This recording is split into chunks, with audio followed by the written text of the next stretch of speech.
नमस्कार, मैं बीजी बिस्सा। नमस्कार, मैं नीरज जोशी।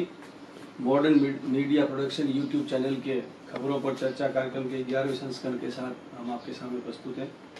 विशा जी, कल की जो प्रमुख घटनाएं 71 से 72 हो गए कोरोना में, तो महापौर जी ने भी मोर्चा खोल दिया है जगमोहन जी हर्ष के खिलाफ।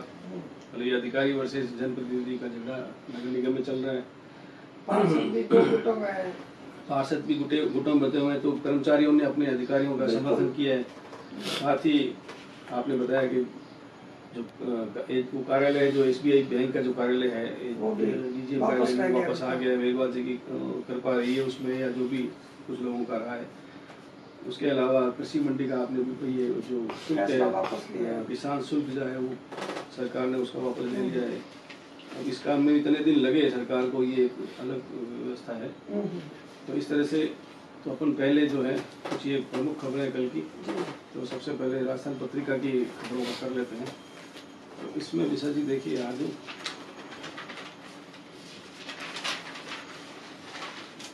नोखा में मिला एक पॉजिटिव, घर में कोरोना की घेराबंदी।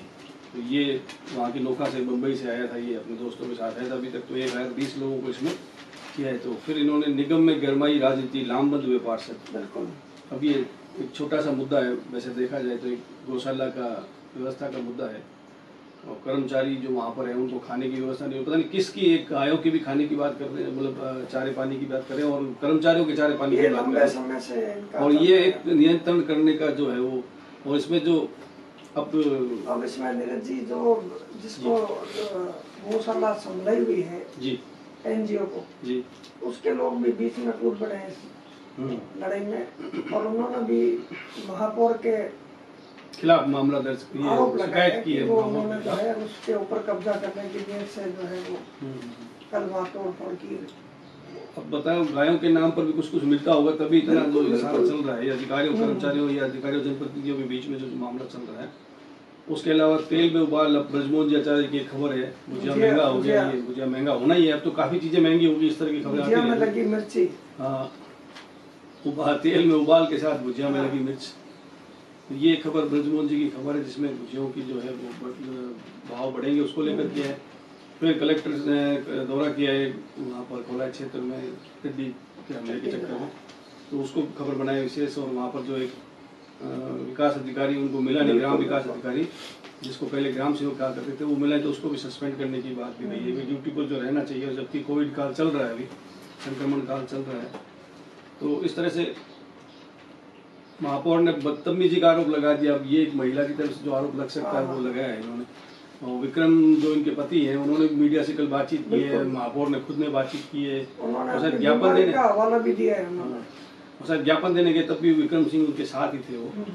तो इस तरह से पत्रिका ने इसको खबर बनाया, और बाकी सारी रिपीटेशन है कि कैसे चलेगी 3 जून से जी जी, और इसकी जो है बुकिंग है बीकानेर मंडल में शुरू होगी जी। ये बड़ी खबर लगाई है। अब शाम को 7 बजे बाद घर से निकलने वालों की खैर नहीं, ये इस तरह की जरूरी है। सख्ती करने हैं कि लोगों का प्रवासी भी आ गए हैं, लोग बाहर बहुत भारी संख्या में लोग निकलने लगे हैं, जिससे खतरा भी लग रहा है। तो ये कुछ प्रमुख खबरें बीकानेर की देखा जाए। तो उसके अलावा खाना खाने पर फिर बवाल सुबह, ये वीडियो अब जारी हो रहे हैं। हालांकि दो वीडियो जारी हो गए। अब CMHO का इसमें बयान है कि वीडियो बनाना अनुचित है। आप देखिए, अधिकांश वीडियो में खुद BL मीणा दिखते हैं, जब बयान देते हैं, खुद में वर्जन देते हैं। और एक शिकायत का मामला आया तो उनको ये वीडियो एकदम अनुचित लगने लग गया। मीडिया ने हमेशा साथ दिया। हालांकि एक बात है, इन्होंने बयान दिया है कि क्वारंटीन सेंटर में खाने पीने की कोई दिक्कत नहीं है। कम से कम 300 लोगों से ये जुड़ा हुआ मसला था, जिसके ऊपर क्वारंटीन हुए लोगों ने 2 अलग-अलग जगहों का वीडियो जब वायरल हुआ, उसके बाद उनके पास व्यवस्थाएं पहुंची। इन्होंने एक एक्सक्यूज दिया है कि सैंपलिंग के चलते देर हो गई थी खाने में, और कोरोना काल में व्यवस्था में आम जन को सहयोग करना चाहिए। अब इनको ये असहयोग लगा है, और इन्होंने ये बयान भी दिया है। वीडियो में तो इतना तक आ गया है कि पीने के पानी तक की व्यवस्था नहीं की थी, और हमारे एक पत्रकार साथी ने उनके लिए व्यवस्था कर दी। मैं ये विशा जी, मैं कह रहा हूँ, मैंने भी वीडियो देखा था, मुझे बड़ी अजीब बात लगी इस बात की भी। मुझे उन लोगों से भी बड़ा शिकायत है, मैं व्यवस्था से शिकायत नहीं करता हूँ, जो ये बता रहे हैं कि हमारे कमरे में जाले लगे हुए। तो आपने प्रकृति ने आपको हाथ पैर दिए हैं, आपको एक आवास उपलब्ध करे तो उसकी साफ सफाई की जिम्मेवारी तो आपकी भी है। सारी जिम्मेवारी तो प्रशासन की, शासन की नहीं है। अब अपन जिस घर में रहेंगे, आपको बता दिए ये घर है, आपको तो घर की सफाई तो अपने को खुद ही करनी पड़ती। तो वो जो चीजें, कुछ चीजें दिखाई गई जिसमें वो उन पर निर्भर नहीं थे कि अपने घर की सफाई, प्रशासन की ओर से वो जो व्यवस्था है कोरोना में, ये भी एक साफ सफाई का भी मुद्दा है, स्वच्छता। अरे तो अपने लिए भी तो खुद को भी तो करनी पड़ती है, जहाँ पर रह रहे हैं। वो तो कल ही पहुंचे थे ना। अरे तो मतलब ये है कि आप कर सकते थे, आपको ये आवास उपलब्ध करा दिया, तो वो जो जाले थे ना, वो एक हाथ ऊंचा करके ऊपर करके उसको हटाने की बात, मैं ये कह रहा हूँ कि ये हमारी भी कुछ ऐसी शिकायत करने की आदत है। मैं इस बात से तो इनकी सहमत हूँ। ये वीडियो बनाना उचित अनुचित की बात अलग है, तो ये तो शिकायत नहीं होगी तो पता कैसे चलेगा देर हुई कि नहीं हुई। बड़ी खबर ये ईद की तैयारियों की जी, जमातुल विदा आज है, वो बताया इसमें लिखा है। तो घर में बड़े नमाजी अभियान भी शुरू किया है लोगों ने, ताकि जो कोरोना से जो संक्रमण न फैले। तो इस प्रकार से पत्रिका की जो खबरें हैं, ये एक खबर दी थी उन्होंने, मुख्यमंत्री से वार्ता टैक्स में शामिल, ये व्यापारी, ये जो वीसी जो वीसी करते हैं, सीएम व्यापारियों ने जो है सीएम साहब से बात की है। अच्छा, ये तो बिजली के बिल माफ करने के लिए, उद्योगों में लोन में 6 महीने की छूट देने के लिए, इन सब मुद्दों को लेकर उन्होंने, तो ये वीडियो पॉलिटिक्स अभी शुरू हो गई है और ये धीरे धीरे बढ़ेगी, क्योंकि अब जो एक्चुअल में संकट जो है अब शुरू हुआ है। जैसे प्रवासी आने शुरू हुए या सरकार ने छूट देनी शुरू की है, तो पत्रिका की फटाफट देख लेते हैं। सूरज जी हमको इशारा करने लगे हैं कि आप ज़्यादा इसको लंबा ना खींचे। तो ये भास्कर में विशा जी आज की प्रमुख खबर, वीरेंद्र आचार्य की एक बाईलाइन खबर लगी हुई है। बीकानेर में कोरोना, युवा चपेट में, बुजुर्ग सतर्क। 72 में से 34 की उम्र के 21 लोग हैं। 72 में से 34 की उम्र 21 से 40 वर्ष है इनका कहना है। 34 लोग ऐसे जो जिनकी उम्र जो है 21 से 40 वर्ष है। 61 से अधिक के तीनों भर्ती। अभी एक छोटा सा आंकड़ा है 72 लोगों में, आप कैसे घुमा कर इनको कर लो। हालांकि और खबर में पूरी रिपीटेशन है, सारी की सारी चीजें पुरानी, कितने 72 हो गए तो बिल्कुल कौन कब मरा, 3 जो हुई है यहाँ पर डेथ हुई है उसके बारे में सारी चीजें लगभग वही खबर है। सारी लगभग डीजीएम कार्यालय हो चाहे टिड्डी दल का हो जी। और ये एक क्वारंटीन पर सख्त होगी मॉनिटरिंग। ये कोई अपने आईएएस जो है प्रभारी बनाए गए हैं गुप्ता जी, देशनोक में कल देखने गए थे जी। तो उन्होंने भी वो उनको, फिर महापौर के पक्ष में पार्षद एकजुट, आयुक्त ने फोन नहीं उठाया, एसपी के पास पहुंचे। तो ये महापौर ने फोन किया था उसको।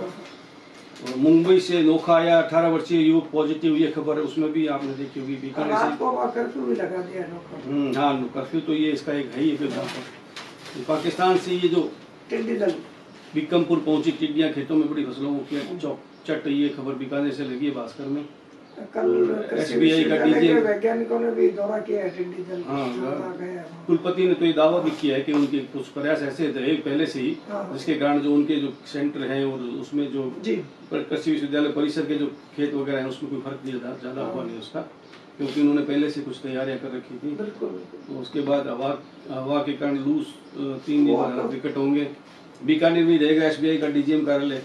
अब ये इसमें एक भास्कर ने लिखा है कि भी खबर इन्होंने उजागर की कि 16 मई के अंक में अब अलग-अलग लोग अपना दावा प्रस्तुत। इसी तरह से बिहारी लाल जी ने कहा है कि उनको तो ये जो जानकारी है वो उसमें जिला उद्योग संघ की एक बैठक के दौरान हुई थी। उन्होंने भी जो है जिला उद्योग संघ ने भी दावा किया, जिला उद्योग संघ की 254 पत्र जो है वहाँ भिजवाए थे। हाँ, तो जिला उद्योग संघ तो करता है, जिला उद्योग संघ का मिला-जुला प्रयास ही रहा है। जिला उद्योग संघ का ही है। जिला उद्योग संघ हमेशा अपने हर समाचार भेजता रहता है, लगातार हर मुद्दे पर भेजता रहता है।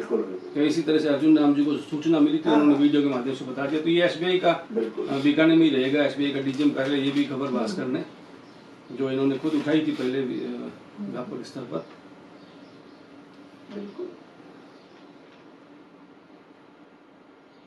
बाकी अब तो और बाकी खबरें तो मेन जो है सब अखबारों में जो लगी है उन्हीं में। हाँ, तो अपन उसको ले लेते हैं, दूसरे अखबार को ले लेते हैं। युग पक्ष का आप बताएं थोड़ा सा। युग पक्ष में फ्रंट पेज पर वही खबर है, 8 बीकानेर संभाग में 8 पॉजिटिव आ गए हैं। 8 पॉजिटिव आ गए संभाग में? अच्छा, बीकानेर संभाग में नए पॉजिटिव। अच्छा, जिसमें 2 रतनगढ़ में है, 3 सुजानगढ़ में, 1 चूरू में और नोखा में एक जो है 18 वर्षीय युवक जो 15 तारीख को बम्बई से लौटा था। एसडीएम रमेश देव और सीआई जो है अरविंद सिंह जी के नेतृत्व में वहाँ रात को ही काफी मुस्तैदी से कार्य शुरू कर दिया है जी। एक वही खबर डीजीएम कार्यालय बीकानेर में रहेगा। गौशाला में राजनीतिक गुटों में बटे पार्षद कल की जो खबरें हैं उनको इन्होंने एक बिजली बिलों में छूट को लेकर होटल व्यवसायियों ने भी जो है मुख्यमंत्री को पत्र लिखा है, इसी के माध्यम से भी उन्होंने बातचीत की अपने व्यापारियों से। राजदूत में जो है इसी प्रकार पूर्व प्रधानमंत्री राजीव गांधी को पुष्पांजलि की खबरें विभिन्न संगठनों द्वारा जो श्रद्धांजलि दी गई उसको प्रमुखता दी गई है। किसानों की समस्याओं को लेकर देहात भाजपा के ताराचंद सारस्वत ने भी एक पत्र जिला कलेक्टर के माध्यम से जो है मुख्यमंत्री महोदय को भिजवाया है कि किसानों की जो समस्याएं हैं इस संकट काल में उनको जो है हल करने में थोड़ा जल्दबाजी का निर्णय ले। ये मुख्य खबर है। लगभग कामयाब कलम में भी कमोबेश यही खबरें जो है आज की मुख्य है। कामयाब कलम में विशा जी जो इन्होंने अपनी वही राजीव गांधी की पुण्यतिथि पर श्रद्धांजलि को बड़ी खबर बनाया है। बिल्कुल। साथ में घर से लापता हो गए युवक एक परिजन, इसकी खबर को भी उन्होंने प्रमुखता से लिया है। उसके अलावा टिड्डी आपदा, कल से दवा दुकानदारों के कुछ लाइसेंस निलंबित किए हैं कल, तो उसकी खबर भी इन्होंने बताया। राजीव गांधी स्टडी सर्किल का वेबिनार का कब भी आयोजन हुआ था उसको भी कामयाब कलम में भी इसको अलग तरीके से। बिल्कुल। तो मैं थोड़ी सी जो अखबार क्या कहना चाहते हैं थोड़ा उसका बिल्कुल संक्षिप्त जानकारी उसकी भी दे देता हूँ संपादकीय के बारे में। तो विशा जी मैंने कुछ पॉइंट्स नोट किए हैं जी, जो आप पत्रिका का निकालने पहले पत्रिका ने एक संपादकीय दिया है। दोनों ही अखबारों ने आज जो संपादकीय दिया है वो आशा भरी निगाह आशावादी दृष्टिकोण से दिया है। तो करवट बदल रहा है समय, ये इन्होंने एक गुलाब जी कोठारी के फ्रंट पेज पर जो है, तो इसमें 2-3 बातें बताई गई है। और इसमें हालांकि आज के जो हालात है उसको उजागर किया गया है। पहले ये बताया गया किस तरह से अधिकारी कर्मचारी जो लोग लूट रहे हैं आज भी लूट रहे हैं, तो उसको भी उसमें उठाया गया। अब इसमें जो मुख्य जो पॉइंट दिए हैं उसमें ये बताया करवट बदल रहा है समय, तो उन्होंने बता दिया। उन्होंने इसको इस बात को ताकीद किया कि इस देश में शक्ति तन और धन नहीं है, मन है। लोगों का मन है ना, वो इस देश की शक्ति है, इनका ये मानना है। तो उसके बाद उन्होंने कहा राहत के लाखों करोड़ रुपए किसके पास पहुंच रही है सबको पता है, मतलब ये घपले की इशारा कर रहे हैं, ये एक यथास्थिति बताइए। तो फिर उन्होंने कहा नेता और अधिकारी कानून से ऊपर हो गए। आज की परिस्थितियां ये है कि इस कोरोना काल के बावजूद इन्होंने ये महसूस किया है। और अब ये कह रहे हैं अगले वर्ष की शुरुआत तक देश में नया स्वरूप उभर कर आ चुका होगा। अब इन्होंने मानना है कि प्रकृति ने, इन्होंने तो भले छूट न दी हो, उन्होंने भले अपने को बदला नहीं हो, पर प्रकृति ने सबको बदलने का काम शुरू कर दिया। और उनका ये मानना है कि अगले जो नया साल जो आएगा ना, तब तक प्रकृति अपना ऐसा बढ़िया रूप दिखा चुकी होगी। फिर उन्होंने कहा देश के पुराने ठेकेदार विदा हो जाएंगे और नई तकनीक के साथ देश फिर शिखर पर जुड़ेगा। इस पूरी जो संपादकीय में इन्होंने इस व्यवस्थाओं पर चोट किया है, जिनमें जो लोग जिम्मेवार हैं और वो जो लोग हैं अपना काम तरीके से कर नहीं रहे। तो ये जो पत्रिका के संपादक उन्हीं की है। अब इसी तरह से भास्कर ने भी संपादकीय लगाया है। बिल्कुल, भास्कर ने कोरोना दुष्प्रभाव 2 नाम से अपना इसको किया है। और इसमें भी इन्होंने आशा भरी निगाहें देखी है। और इन्होंने भास्कर के संपादकीय में ये बताया कि अर्थशास्त्रियों की जो आशंका है ना वो गलत साबित हो गई। अर्थशास्त्रियों का मानना है कि गरीब और गरीब होगा, जबकि अखबार का कहना है कि ऐसा नहीं होगा। कल दिया था पूरे 6 करोड़ लोगों का जो गरीबी की रेखा के नीचे चले जाएंगे। हाँ, तो इनका कहना है कि अर्थशास्त्रियों के अनुसार ये अर्थशास्त्री गलत साबित होंगे। इनका कहना है कि अर्थशास्त्रियों के अनुसार गरीब और गरीब होगा, जो कि इनका मानना है कि नहीं होगा। ये बता रहे हैं कि पिछले 2 महीने में कृषि गतिविधियों का आकलन बताता है कि देश को वर्तमान संकट से केवल कृषि ही निकाल सकती है। अब इन्होंने क्यों निकाल सकती है, इन्होंने बताया कि खाद्यान्न संकट भारत में नहीं होगा। भारत में ये नहीं होगा कि खाने की कोई कमी आ जाए, तो ये खूब भरपूर पैदावार होगी। 7 करोड़ टन अनाज अभी भी इन्होंने बताया कि जरूरत से 7 करोड़ टन अधिक अनाज पैदा हुआ है। साथ ही इन्होंने बताया खेती को मजदूरों को भरपूर श्रम मिल रहा है। अब जो चूंकि लोग प्रवासी मजदूर बाहर अपने अपने घर जा चुके हैं, तो वहां पर जो है जमीन को है जो काफी लोग मिल गए हैं जो सुधर रही जमीन। तो इन्होंने ये भी बताया कि चालू सीजन में धान का रकबा भी बढ़ गया है और श्रमिक सहज उपलब्ध हो रहे हैं। जो खेत मालिक भी है जो खेत में नई तकनीक लगा करके अधिक से अधिक पैदावार लेने की कोशिश करें, क्योंकि पहले श्रमिक मिलना बड़ा मुश्किल काम था उनके लिए भी। अभी इन्होंने एक आंकड़ा दिया कि भारत में 86% लघु सीमांत किसान हैं। इसलिए अगर वो लोग जुट जाएंगे तो अगले 6 माह तक श्रमिक खेती, डेयरी और मछली पालन में लगेगा। ये इन्होंने कहा अब जो वापस इस तरफ मुंह नहीं देखेगा। फिर उन्होंने एक बात जो सामने बड़ी बात लिखी है कि संकट से उबरने का रास्ता उद्योग से नहीं, कृषि, दूध, सब्जियों वो फल के निर्यात से होकर जाएगा। तो ये इनका मानना है। फिर उन्होंने एक जो मूल बात जो इन्होंने कही है कि जो आज की परिस्थिति से मजदूरों के मन की जो बात एक अखबार में थी, इनके जो मन की बात वो ये है कि घर पहुंचे जो लोग पहुंच चुके प्रवासी मजदूर, उनको अभी भी रात में डर किस बात का लगता है, ये लगता है कि किन शब्दों का, कि कोरोना, लॉकडाउन और क्वारंटीन, ये शब्द इनको आज भी डराते हैं रात। तो इसलिए इनका कहना है कि अगले इस साल के अंत तक मजदूर वापस इस तरफ आएगा नहीं और अपनी सारी श्रम शक्ति है वो अपनी जमीन पर लगाएगा। तो इससे खेत में जो पैदावार बढ़ेंगे और उद्योगों का इन्होंने बताया कि इन्होंने कृषि को ज्यादा इसमें आशान्वित निगाहों से देखा है। और जो संभव है भारत कृषि प्रधान देश है। तो आज हम इस सभा को यही समाप्त करते हैं। विशा जी, लाइक और शेयर जितना आप करेंगे उतना हम ज़्यादा मेहनत कर पाएंगे। और आपसे शिकायत रहेगी अगर इस तरह से नहीं होगा तो मैं आपसे अपील करता हूं कि आप इस वीडियो को देख करके और अपनी राय भी लिखें, हम आपके लिए क्या करें, सुझाव भी दें अपना, और आपको क्या ठीक लगा, क्या और कर सकते हैं हम लोग जिन संसाधनों में हम कर पा रहे हैं। तो इसी जी विशा जी, नमस्कार, जय हिंद।